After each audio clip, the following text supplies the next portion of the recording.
નમસ્કાર મિત્રો અને વડીલો, તમારું બધાનું ગુજરાતી સ્ટોરી ચેનલમાં સ્વાગત કરું છું. પથ્થરોમાં ધબકતો ઇતિહાસ, ડભોઈનો કિલ્લો અને શિલ્પકાર હીરા કડિયાની કરુણ ગાથા. તમને જો આ સ્ટોરી પસંદ આવે તો આ ચેનલને સબસ્ક્રાઈબ કરી બાજુમાં બેલ આઇકનને જરૂર ઓન કરજો, જેથી તમને આવી અવનવી સ્ટોરી સૌથી પહેલાં સાંભળવા મળે. તમારા મિત્રો જોડે સાથે શેર જરૂર કરજો. આધુનિક ગુજરાતના નકશા પર ડભોઈના ખંડેરો આજે પણ એક શાંત ગંભીરતા સાથે ઊભા છે.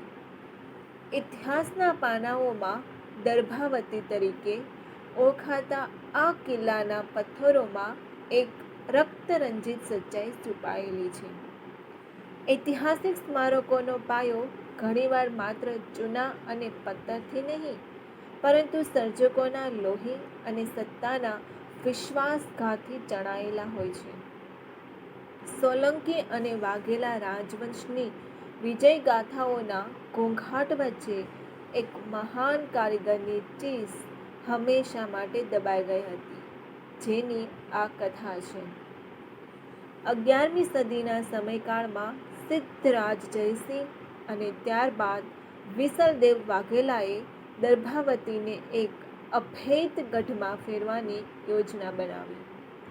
વ્યાપાર અને લશ્કરી દ્રષ્ટિએ મહત્વના આ શહેરને સુરક્ષિત કરવા આકાશને આંબતા ભવ્ય તોરણો અને જટિલ દરવાજાઓ બનાવવાની જવાબદારી ગુજરાતના સુવર્ણયુગના શ્રેષ્ઠ શિલ્પકાર હીરા કડિયાને સોંપવામાં આવી.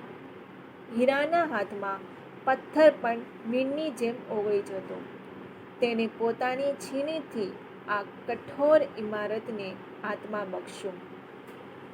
કિલ્લાનો પૂર્વ દિશાનો દરવાજો તેનું શ્રેષ્ઠ સર્જન ગણાય છે, જ્યાં દેવી દેવતાઓ, બહાદુર યોદ્ધાઓ, ગજસ્થર એટલે હાથીઓની હારમાળા અને અપ્સરાઓની એવી ઝીણવટભરી કોતરણી છે કે જાણે આખી સૃષ્ટિ પથ્થરમાંથી પ્રગટ થઈ હોય.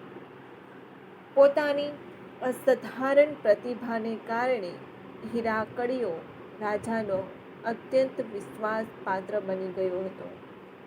પરંતુ રાજકીય અહંકાર અને અજોડ પ્રતિભા જ્યારે સામસામે આવે છે, ત્યારે સર્જક હંમેશા જોખમમાં મુકાય છે. દિવસભર કિલ્લાના નિર્માણમાં વ્યસ્ત રહેતો હીરા રાતના અંધારામાં એક ગુપ્ત અભિયાન ચલાવતો હતો. જ્યારે આખો ડભોઈ નિદ્રાધીન હોય, ત્યારે તે પોતાના ખાસ કારીગરો સાથે મળીને તેન તળાવ તૈયાર કરતો હતો. પોતાની પ્રેમિકા પ્રત્યેનો લગાવ અને સ્થાનિક લોકોને પીવાનું મીઠું પાણી મળી રહે તેવા ઉમદા હેતુથી તે કિલ્લાના નિર્માણ માટે ફાળવવામાં આવેલા શાહી પથ્થરોનો ઉપયોગ રાતના અંધારામાં છુપી રીતે તળાવ બાંધવા માટે કરતો હતો. લાંબો સમય આ કાર્ય ચાલ્યું, પરંતુ દરવાજાઓનું કામ ધીમું પડતા અને કિંમતી સામગ્રીના હિસાબમાં ગરબડ જાણતા જાસૂસો સક્રિય થયા. આખરે રાજા સુધી સત્ય પહોંચી ગયું. રાજાનો અહંકાર ઘવાયો. તેને લાગ્યું કે આ માત્ર સંપત્તિની ચોરી નથી, પણ તેની દેવી સત્તાનો પડકાર છે. વળી ભવિષ્યમાં કોઈ અન્ય સામ્રાજ્ય હીરાની આ અદ્ભુત કળાનો લાભ ન લઈ શકે તેવા ક્રૂર અને સ્વાર્થી ઇરાદાથી રાજાએ એક કંપાવી મૂકે તેવી સજા ફટકારી. જે કલાકારોના હાથે કિલ્લો શોભતો હતો, તે જ હીરાને તેણે બનાવેલા દરવાજાની દિવાલોની વચ્ચે ઊભો રાખીને જીવતો ચણી દેવાનો આદેશ આપ્યો.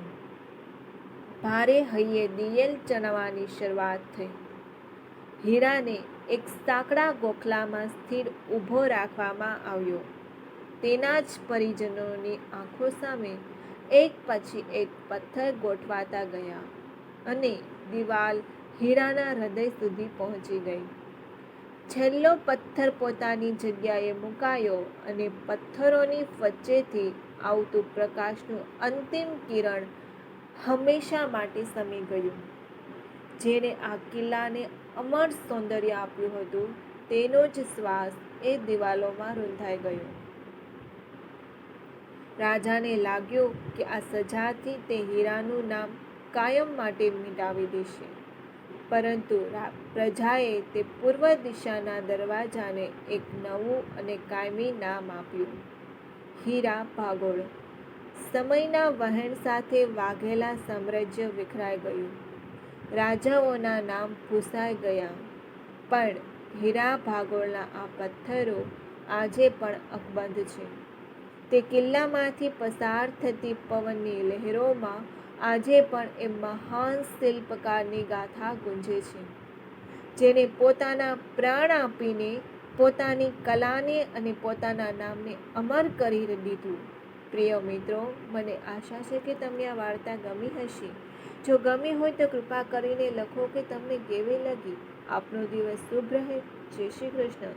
સાંભળવા માટે તમારા બધાનો ખૂબ ખૂબ આભાર વ્યક્ત કરું છું. અને જો તમને આ સ્ટોરી પસંદ આવી હોય તો આ ચેનલને સબસ્ક્રાઈબ કરી અને તમારા મિત્રો જોડે શેર જરૂર કરજો.